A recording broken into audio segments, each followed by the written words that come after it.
Dokumburo pipe na mkomo wangu nyasha marikera pipe yangu. Dokumburo pipe yangu na nyasha marikera ya ndani pipe yangu ya katu. Ngori chama. Anzuda pipe yangu ya unayo ya katura. Amsori changani. Ya nyekete nduti nimkomano super pitaka. Mungu pipe ya ile kana. Ape bandi. Tangu apindwa mtu. Tsana ngora zvaunoziva. Right. Happy mkomano ndiye ndakakunzira happy mkomano. Ndakakunzira happy mkomano. Wakumbizana. Ndakunzira naye pipe banditi. Pipe yakazotuma munhu. Yakwandinotora pipe yake yachanochi ndopa pipe naisha marikera. Ndisi chinizo raketi.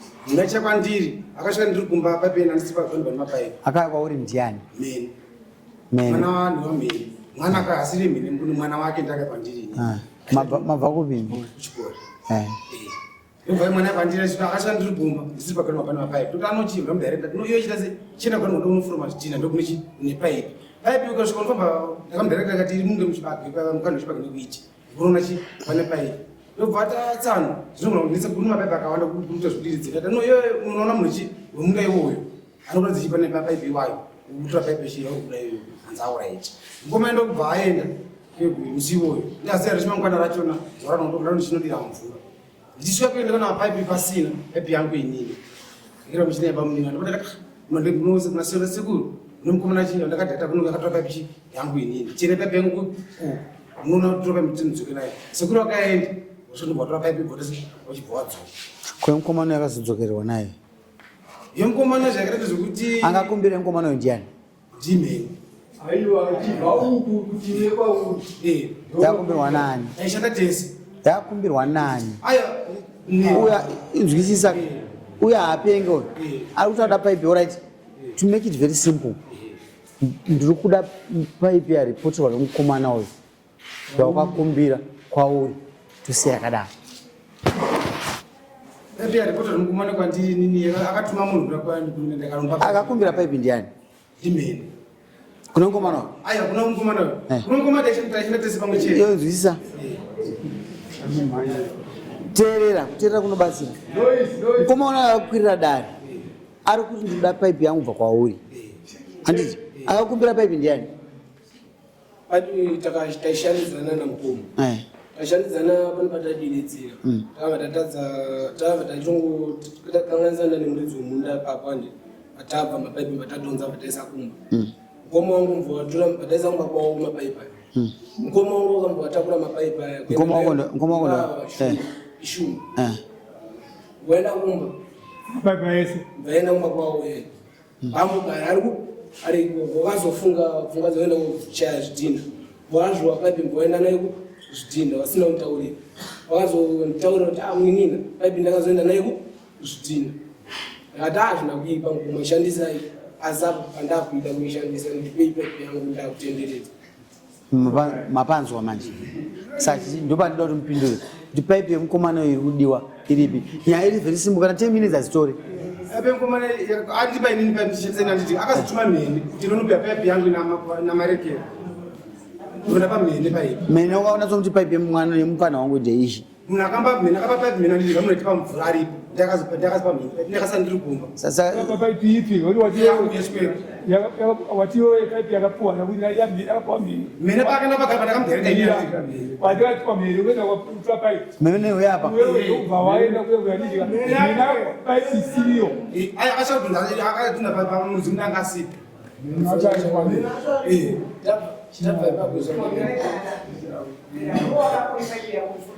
Acha ule pipe yako. Gara kupasira. Uyaruti wakatuma mheni. Amen. Amen wakati kumbira ndawaze tende kuona mkuu. Sivachipa nyaya yakadai. Ya inenda ita zvimwe. Ndakumbira chikwekwe pipe. Ndakakumbira pipe yeye. Vakati pipe ina ndakubatsira. Ishobora kutuma mwana kutora chi pipe yeye. Ndakashanda naye 3 days. Vamakubatsira ndibva vauya vachiti pipe yechi yamatora isiri. Umwana ishanda ngoma. Pipe yadonzwa.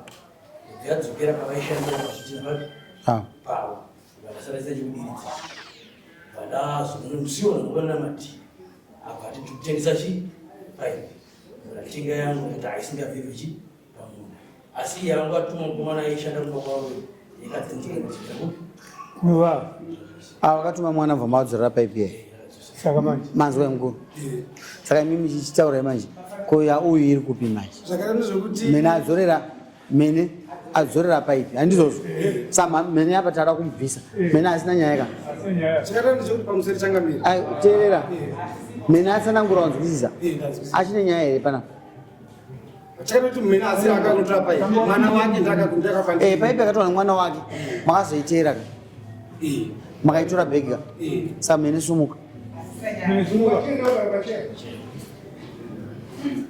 Na utakudzira nepaipi manje. Paipi yaifungidzwa kunzi ndeyashumba. Yadzoka ngari kuna mene yadzoka yamaoko menyu futi. Paipi yemufana wemanje. Imimi ndimakuza kwairi iri kuna ani. Right. Chatandoti paipi yakadzoka inini. Mwana watsana mene apo akazodzoka pagiraundi patanga tapiwa mvura. Unomuridzo munda. Akataiti paipi yamanhe ndakatonziro yakadzonzi ishoma paipi yakatonzi haisiriyo yamakuvatsini yachikwekwe yakuda ndiishi ndobva zvabvaenda nawo Mwana akazova ndiani? mwana wamene Ari muno here? asina hamo asi munhu akamupa kuti paipi yachikwekwe ndiiyi Ari kupi? Gawe. Gawe.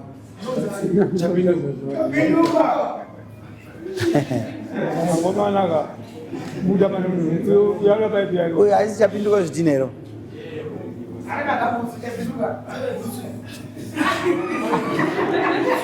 Ai bhutsu inodhura yachapinduka. Nyaya yepaipi yanesa. Paipi makapani. ya pamusoro imomo mukomana dzinokwadzino inoita zvekulidza munda kwangu ati munda kunoova kuti pandaidinza kwaiperera mvura yangu kunosvuzve nezvidhina akaya mukomana ati kule ndedhira ndinako kana nderekomuzai zvakanzi ndoda kuti mundipo mvura ndichadhina zvidhina kunze komunda uyu 20,000 ndatoa muzukuru avatikosasengacha 20,000 zvidhina munoteseka muzukuru chinhu chimwe chetechi kana kuti 100,000 zvidhina chayo ndatokupa mahara handimona right taura nemuzukuru akazara nemapaipi uyu ndakana mapaipi handiti aya mapaipi ati 2 mapaipi akati 2 one paipi yareba handitika iri 40 mm 6 class yakareba zvekuma 135 to 140 meters tatokunzediwa maybe you're just starting my pipe, no pipe, and then I'm going to take a pipe and record so to take my 100. You are not going to get my back. And did it? Is it too much? Do you get a baby on you? And see it. Alright. And see it. Is it too much? And I'm going to get 50 millimeter, 36 class foot. But you're going to 57 to 67, 70 meters. Don't want to get a baby. That's 2 by zip. It's all. As long as you didn't, I nomuzungu wezvizvo ari munhu vauchachi zvinazvi asi uya akazambira parodi handiti vamweni vakapa mutemo takumana vanenyika munongo muhombe asi zvakati tiite nini tesa kunobva mvura yangu kurefu ine mvura yaitazvokuma zvopa 1.6 to 1.8 kilometer kuti mvura yakusvika mudaku kuti ndigona kuwedzera mumapaipi anendaku ndine 2 lines imichena mumapaipi ndati muhakire apa ndoda kuti tore mvura mumunda mangu ndichakumira kumapaipi mundinonokera noti hakira mungesa mapaipi ingana 2000 mudzusa branga zveshoko wakomana kuti sekudara vachishanda uyu akazochikora asi uyu achikora avakaendera ndinochaidini uyu paakachikora basa rake handinaona chinhu akadzokera nacho akadzokera paforo mandakaita madhiki gonda kwamafomu matatu neshambe yake handitika asi mapaipi anaita se handaona paipi yakadzokera nayo mapaipi akabearaaita continuous muchandisa wakomana zvoridhira jiresera mwecho mukundo wokuchaya zvidhina ndikwa mapaipi yake zvika zvidhina iye zvechi rakachaya zvidhina wakundira mawakundika iko right zvazodaro amhena vaya vandirini avaita zvidhina ka amhena vaya vandizvati tapinduka hanzi zona tsanobhoazi ndava ashumba undipe 50 millimeter ndopandandangoziva kuti horai amapaipi 2 aya 40 millimeter ndeyaofa 50 millimeter ndeyaofa yatoenda amene zvisina amene vamati ndinoda paipi aya muzoya kutsva paipi amene avo anozoya kutsva paipi ari ndiwo vakachuma mwana wokomana mwana mukomana asvika muda kwamwina asvika ndisiko vozvakana zvakaita kuti pamunda akadhimaketi avadhunza paipi yakaenda nayo paimadhimaketi pakamuna umwe nogrimezi newiti umwe mapresidenti avadhunza paipi yakaenda nayo saka akasvika mumadzimai mwana wamhenu anditika apabvuna madzimai mukoma paipi ananyasha nabhosi asha sana madzimai yangu ini chandingogona kutaura ini kuti kubva patangira kuita kusvika uku ndounwa paipi wakomana yakunda zvidhino asi kuti ndigona kutaura kuti paipi yacho ndoiyi handigona kuzvese kuzvitaura izvo madzimai yangu pinda nawo kunomukomana mwana wamhenu mwana wamhenu akabvadhura paipi iye akareva 140 meters iri 40 mm akaita ndakugadzira kwamhenu ndasvaka kunda peko zvanzi madzimai yangu ini tinashaya paipi papi ganira kutesa paipi ndona tinashazwa paipi but paipi yakadzi nani ndivapi aisiriyo ini amene akawaona kuti amene tinasha paipi yakadhula aisiriyo andimona zvana amene zvomapaipi tinashindakamusa kwete munopedzera kuti ikoko enduru muzukuru wamagwatine akatira kwete kwamene akasvika amene valiko apapiwa paipi ipi akatodzoka naye kumatutuso nditomuti hamba nofumbonapaipi rese 1 abaina muna kuti 40 mm yeye ndakazona mwana wamheni nyanzi tinasha akapotodza paipi watanga tinasha paipi iyo yakadhonda aisiriyo tinyangu ndipaipi chetese ndichakunotora inabanaaiwa mavhiri ati vanhu voda zvimapaipi awo atokuita navatumana pachawo vatumira vanhu inozosvika kubva ipapo lasebut 1 nyaya yemapaipi ndasaka kuzomaniso ndomaziro mabanisa kunyaya mapaipi saka paipi yechipiri hausuzva kuti mheni akatora yakanda haana kutora aiwa ndakazisina asi ndakaponisa kuti ndiyakunotora saka ndizoti papa ndovakazotora yati mwana wamheni yakazotora ipapa ndozozivofulapo kweyo sewananga kuti msoro changani kuzoti ndinange ava akatanga kuvasanganisa vatuna iwo amheni tina sapo akataurirana awambo wadaira kuti amen paipi yako ndinetese ndokupa ndakati kuti ndwari mukoma ndeyagara zveshuwa ndakaenda musoko wechi2 futi komapaipi zvinonzi handina ndanaenda futi kanzi komapaipi handina but azopesa taenda padarira sapo komapaipi yangu ndikupa hanzi chakupa hanzi paipi handisukwanisa kukupa alright naye amene andibhadhara isiri yangu pamukambosangana mese muri vatatu muri 1 2 3 ava vakati chia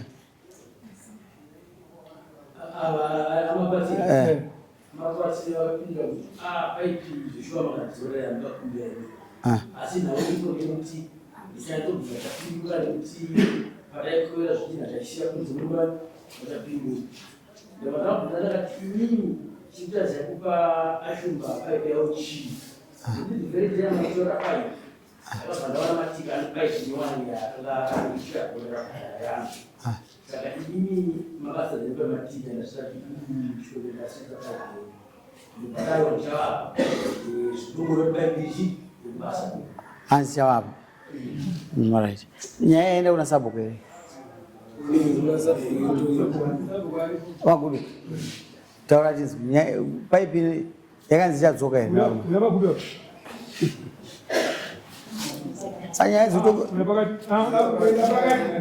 sanyaya dzitokuremera here dzamaku